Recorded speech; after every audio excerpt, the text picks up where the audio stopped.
जो विश्व गुरु बनने चला था, विश्व चेला बन गया। जरूरत क्या थी साहब आपको ये बेसिर पैर करने बात करने की? फादरलैंड मदरलैंड क्या था? वाहियात बात, मजाक भी ऐसा कि वाहियात मजाक। ये खीखी खीखी करके आप घूमते फिरते हैं पूरे विश्व में, लोग हंसते हैं आप पर। आपको आभास है कि आपकी क्या छवि बन गई है पूरे विश्व में, और ये छवि आपकी नहीं, माफ कीजिएगा, देश की खराब कर रहे हैं। आपके बारे में सोचे बगैर मेडल लेने आप चले गए अपने मालिक के पास। ये खीसे निपोर कर विदेशों में जा जाकर लोगों से गले जबरदस्ती मिल मिलकर क्या हासिल किया साहब आपने? क्या करने गए इजराइल हमें नहीं मालूम। जो दिखा वो ये था कि एक दांत आपके यूं दिख रहे थे, एक मेडल चमक रहा था, बस यही दिखा। आप बिछ गए, लेट गए, नतमस्तक हो गए, साष्टांग दंडवत प्रणाम करने लगे साहिब और बीबी को। देश का कोई कोना ऐसा नहीं बचा कि गुलाम की गलतियों का खामियाजा जिसने नहीं भुगता। हमने फिर पूछा आपसे कि न्यूक्लियर सबमरीन आपके पड़ोस में आ गया और आपको क्या जानकारी नहीं थी? और जानकारी थी तो आप चुप रहे। हिम्मत नहीं जुटा पा रहे अमेरिका को एक बार आंख दिखाने की कि हमारे इंडियन ओशन में आकर आपने हमारे मेहमान क्यों मारा? गुलाम गुलाम इसीलिए है क्योंकि गुलाम डरता है, और गुलाम डरता इसीलिए है कि गुलाम की कुछ कमजोर नस साहिब और बीबी दोनों के पास है। आप क्यों इजराइल के सामने झुक गए? आप क्यों बिछ गए? आपने क्यों देश के हितों के साथ समझौता किया? कोई चिंता नहीं है, कोई जवाब नहीं है कि आप देश हित में सोचना भी बंद कर चुके हैं कि जो सिलेंडर का वजन 14.2 किलो होता है अब उसको 10 किलो कर रहे हैं। क्या मजबूरी थी? क्या कमजोरी थी? कौन सी कमजोर नस थी? कौन सी ईडी थी? कौन सी सीडी थी? कौन सा वीडियो था कि हम यहां बिछ गए, सीधे नहीं खड़े रह पाए, हर घर को नुकसान पहुंचाया? ये गुलाम ने हासिल किया इस देश के लिए। हमने फिर आपको कहा कि आयतुल्लाह खामेनेई की हत्या हुई है साहब, शोक के 2 शब्द बोलिए प्रधानमंत्री के मुंह से, आज तक शोक के 2 शब्द नहीं निकले। यहां तो आप साहब अपना भी अपमान कर रहे हैं। कायरता के, आपकी कायरता के चर्चे पूरे विश्व में हो रहे हैं। वो जो विश्व गुरु बनने चला था, विश्व चेला बन गया, और सुना है आज उनको अनुमति मिली वेस्ट एशिया क्राइसिस पर, पश्चिम एशिया में जो संकट है उस पर आज लोकसभा में बोलने की। 23 दिन बाद साहिब और बीबी ने गुलाम को अनुमति दी कि वो लोकसभा में आज बोलें। पिछले कई दिनों से हम और आप विश्लेषण कर रहे थे, अगर हमारी विदेश नीति इस तरह की ढुलमुल नहीं होती, कमजोर नहीं होती, कायराना नहीं होती, तो भारत कितने बड़े नुकसान से बच सकता था। हम कभी ये नहीं कह रहे, न कभी कहा, न कभी कहेंगे नरेंद्र मोदी जी से, गुलाम से, कि आप ईरान की तरफ झुक जाइए। हम सिर्फ और सिर्फ इतना कह रहे हैं, कहते आए हैं, और आपसे, इस देश से, पूरे विश्व को उम्मीद भी यही थी कि आप सीधे खड़े रहिए, कि आप नियम आधारित व्यवस्था पर चलिए, रूल्स बेस्ड ऑर्डर पर चलिए, क्योंकि हिंदुस्तान हमेशा नियम आधारित व्यवस्था का हिमायती रहा है। अगर आप नियम आधारित व्यवस्था पर चलते तो आप सीधे सीधे कहते कि ये जंग गैर कानूनी है। यूनाइटेड नेशंस के चार्टर भी हैं, नियम बने हुए हैं, कौन सी जंग कानूनी होती है, कौन सी गैर कानूनी होती है, उसके नियम हैं। आपने वो हिम्मत नहीं जुटाई।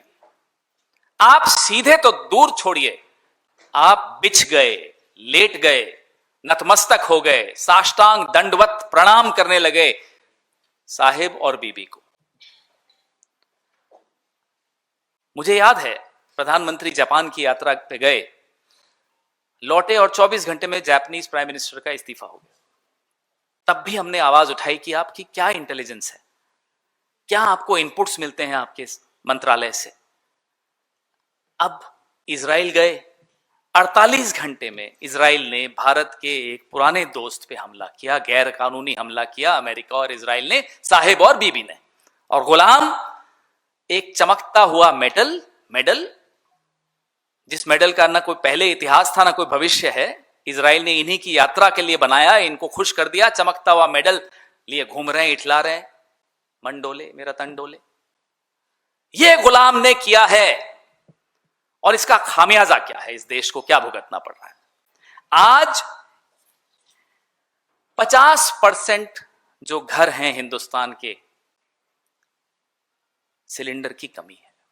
अभी जब मैं आ रहा था तो हमारे साथियों ने मुझे बताया कि जो सिलेंडर का वजन 14.2 किलो होता है अब उसको 10 किलो कर रहे हैं। ये गुलाम की देन है। बड़े बड़े उद्योग, छोटे उद्योग बंद होने की कगार पे हैं। कितने रेस्टोरेंट, कितने होटल बंद होने की कगार पे हैं। मोरबी के टाइल्स के जो इंडस्ट्री है उसकी हालत जाकर देखिए। देश का कोई कोना ऐसा नहीं बचा कि गुलाम की गलतियों का खामियाजा जिसने नहीं भुगता। 60,000 मेट्रिक टन बासमती चावल जो भारत एक्सपोर्ट करता है अटका हुआ है समुद्र में। अगर गुलामी नहीं करता साहिब और बीबी की तो स्ट्रेट ऑफ हॉर्मुज हमारे लिए खुला रहता, निर्बाध रूप से खुला रहता। हमें उनकी शर्तें नहीं माननी पड़ती। आपको ये अच्छी तरह से ज्ञान है, लेकिन मैं फिर भी दोहराऊंगा कि भारत जो ईरान से तेल खरीदता आया था, बार बार मुझे था बोलना पड़ रहा है, वो भारतीय करेंसी में खरीदता था, डॉलर्स में नहीं खरीदना पड़ता था। ये हमारे रिश्तों की समृद्धि थी, ये हमारे रिश्तों की ताकत थी कि हमारे फॉरेन एक्सचेंज पे प्रेशर नहीं पड़ता था। हम भारतीय करेंसी में ईरान से तेल खरीदते थे, वो पैसा भारत के बैंकों में जमा होता था और जो वो हमसे ट्रेड करते थे उसमें एडजस्ट हो जाता था। सुना है 8 देशों से अब ईरान नेगोशिएशंस कर रहा है। स्ट्रेट ऑफ हॉर्मुज में जो व्यापार होगा, उसके जरिए जो सामान आएगा, उसको लेकर उन 8 देशों में हम भी हैं। और सुना है कि अब ये 8 देश चाइनीज करेंसी खर्च करके सामान लेंगे, युआन खर्च करके सामान लेंगे। ये गुलाम ने हासिल किया इस देश के लिए। हमारे लाखों लोग गल्फ के देशों में, खाड़ी देशों में काम करते हैं, रेमिटेंस आता है वहां से। गुलाम ने यह नहीं सोचा, जिनके लिए कहते थे पापा ने वॉर रुकवा दी, यूक्रेन से हमारे लोगों को वापस लाया, कहां है पापा? हमारे खाड़ी देशों में जो भारतीय हैं उनको कब लाओगे? उनके बारे में सोचे बगैर मेडल लेने आप चले गए अपने मालिक के पास। मैंने सिर्फ यहां साहिब, बीबी और गुलाम लिखा है। साहिब और बीबी के पीछे एक और बड़े साहब हैं, एप्स्टीन नाम है उनका जिक्र हम बार बार करते रहेंगे। हमें क्या पड़ी थी, क्या मजबूरी थी, क्या कमजोरी थी, कौन सी कमजोर नस थी, कौन सी ईडी थी, कौन सी सीडी थी, कौन सा वीडियो था कि हम यहां बिछ गए, सीधे नहीं खड़े रह पाए, हर घर को नुकसान पहुंचाया, हर व्यापार को नुकसान पहुंचा। जेम्स एंड ज्वेलरी, गरम मसाले, चावल, केले, अंगूर, कौन सा ऐसा किसान नहीं है जो आज परेशान है गुलाम की गुलामी की वजह से। फर्टिलाइजर, यूरिया, ये सारे आंकड़े हम आपको दे चुके हैं। ये सारे, हर किसान, हर मिडिल क्लास, रूरल, अर्बन, सब जगह गुलामी की कीमत हम लोग अदा कर रहे हैं। 5,000 रुपए का ब्लैक चल रहा है सिलेंडर पर। जो इंडस्ट्रियल डीजल है 22 रुपए से उसकी कीमत बढ़ा दी गई। जो प्रीमियम पेट्रोल है 2 रुपए बढ़ा दी गई। और हम दावे के साथ कह रहे हैं चुनाव खत्म हो जाने दीजिए, कैसे कीमतें बढ़ती हैं दिखाएंगे आपको। ये सिर्फ और सिर्फ चुनाव तक रुके हुए हैं।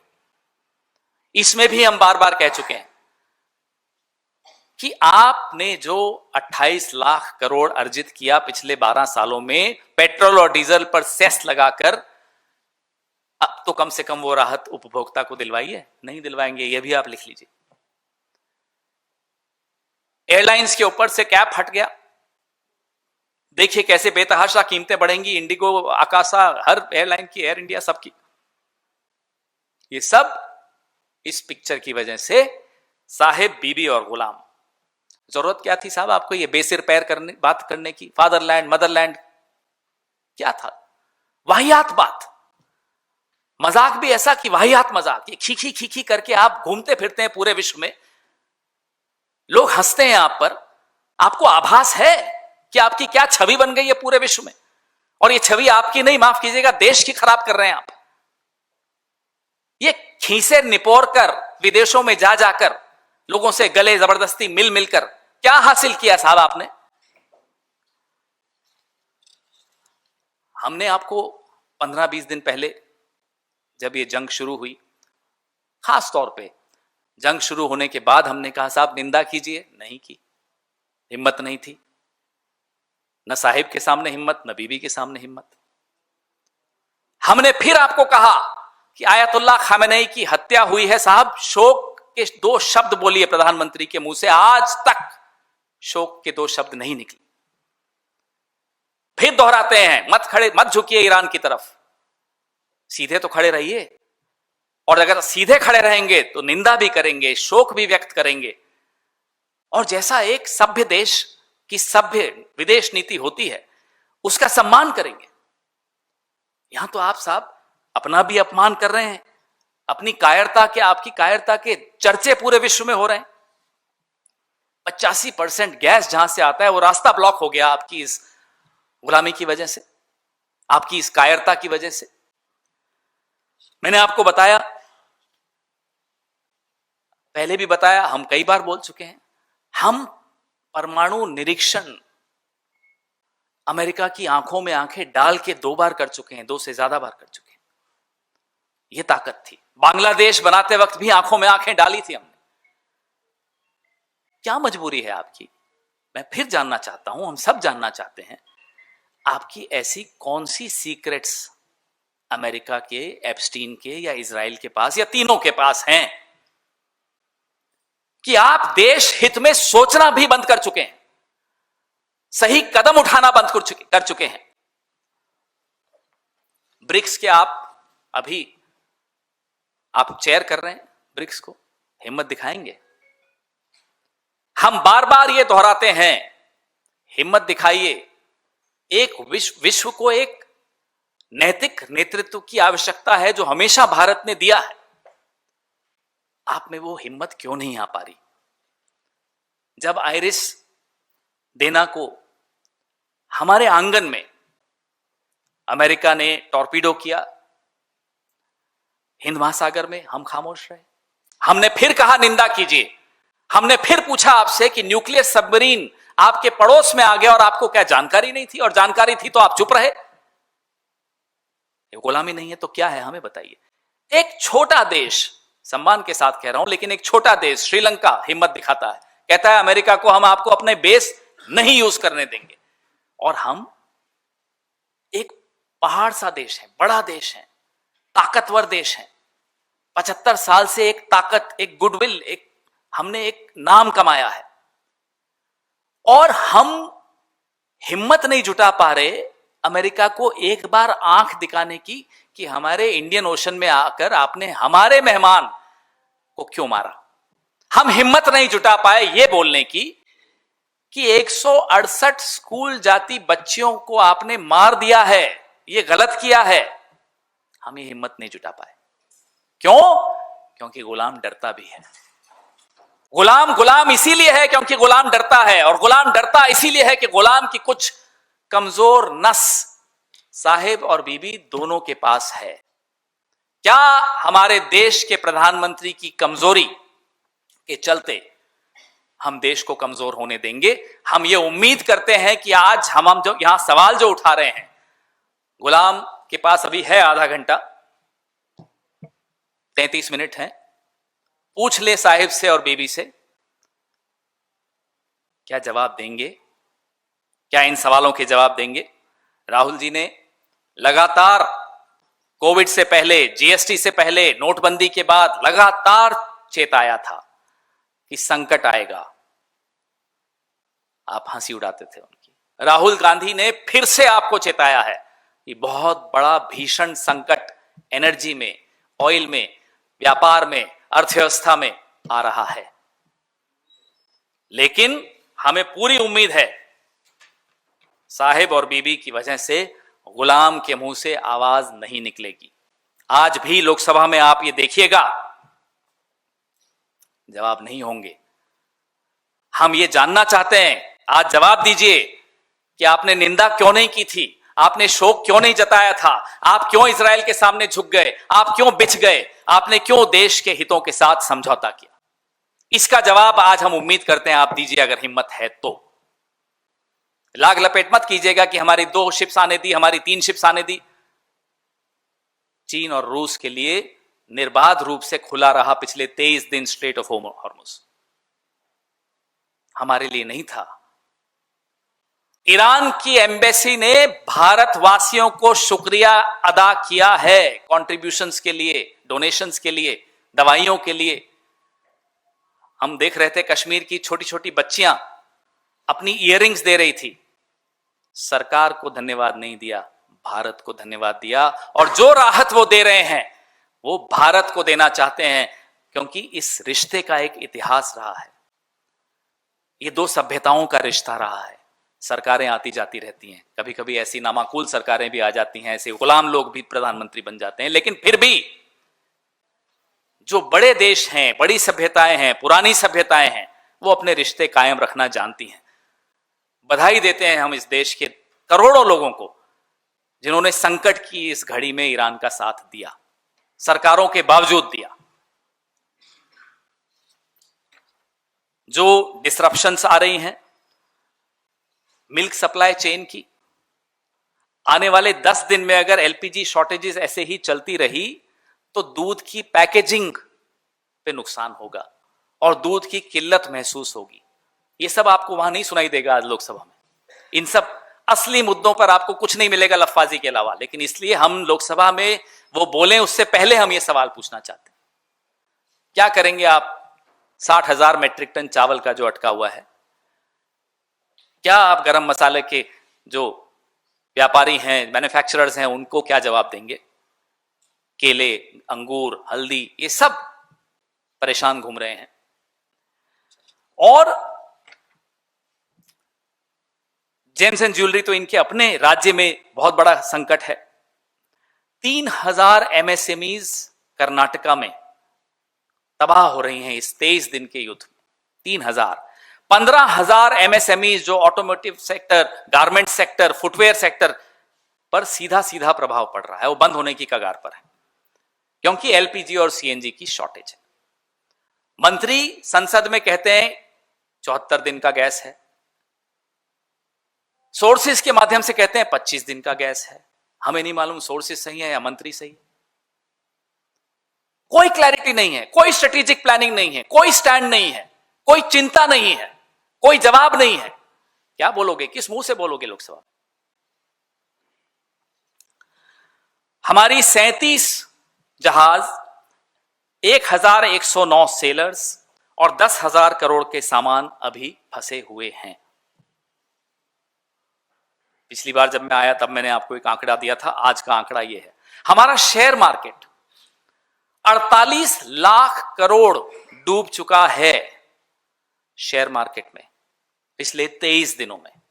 नुकसान सबको हो रहा है, गुलाम को छोड़ के सबको नुकसान हो रहा है।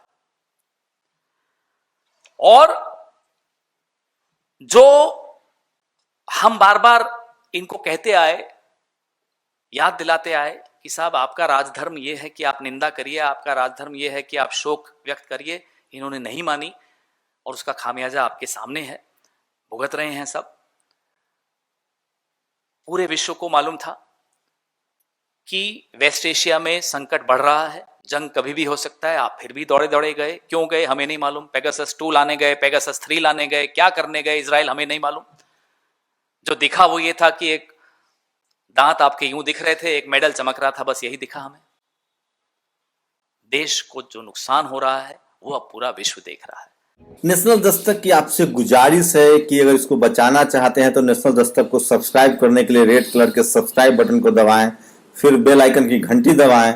नेशनल दस्तक को बचाने के लिए बहुत जरूरी है कि हर खबर को शेयर करें, लाइक करें, कमेंट जरूर करें।